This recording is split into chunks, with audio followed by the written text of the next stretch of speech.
High friends, welcome to Yashikar. நம்மளோட Sun டிவியில் ரொம்பவே சூப்பர் ஹிட்டாக போயிட்டுருக்க ஒரு சீரியல் தான் சிங்கப்பெண்ணே. பயங்கர ஹை வோல்டேஜான ட்ராக்காக அடுத்தடுத்து கட்டங்களை நோக்கி போயிட்டுருக்கு. இங்கே ஆனந்தி வந்து ப்ரெக்னெண்ட்டாக இருக்காங்க. ஆனந்தி ப்ரெக்னென்ட் ஒரு பக்கம், இன்னொரு பக்கம் மகேஷ் வந்து தன்னோட காதலை சொல்கிறதுக்காக ரொம்பவே ரெடியாக இருந்துகிட்ருக்காரு. இன்னொரு சைட் அவரோட பர்த்டே செலிப்ரேஷன் வந்துருச்சு.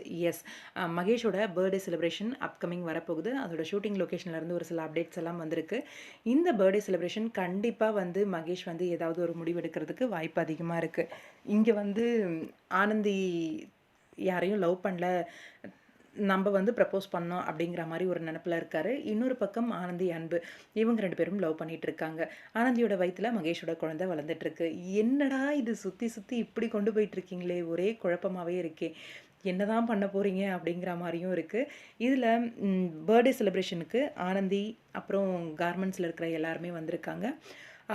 நம்ம மகேஷோட அம்மா அப்பா அவங்களாமும் இருக்காங்க. அந்த ஷூட்டிங் லொக்கேஷன்லேருந்து எடுத்த பிக்ஸ் எல்லாம் வந்து ஷேர் பண்ணியிருந்தாங்க. கண்டிப்பாக இந்த பர்த்டேயில் ஆனந்திக்கு மகேஷ் வந்து அவரோட காதலை வந்து சொல்லுவாங்க அப்படிங்கிற மாதிரி தான் தோணுது. அந்த காதலை சொன்னால் ஆனந்தியோட ரியாக்ஷன் என்னவா இருக்க போகுது? அன்பை லவ் பண்ணுற விஷயத்தை வந்து ரிவீல் பண்ணுவாங்களா, இல்லை இப்போவும் சைலண்ட்டாக தான் இருப்பாங்களா அப்படின்னு தெரியல. கண்டிப்பாக இந்த பர்த்டேயில் வந்து ஒரு ஹை வோல்டேஜான ஒரு ட்ராக்காக இருக்கும் அப்படின்னு நினைக்கிறேன். ஆனந்தியோட காதல் வந்து மகேஷுக்கு தெரிய வர்றதுக்கும் வாய்ப்பு அதிகமாக இருக்குது. வெயிட் பண்ணி பார்க்கலாம். உங்களோட கருத்து என்ன அப்படின்னு கமெண்ட் பாக்ஸில் மறக்காமல் கமெண்ட் பண்ணுங்கள்.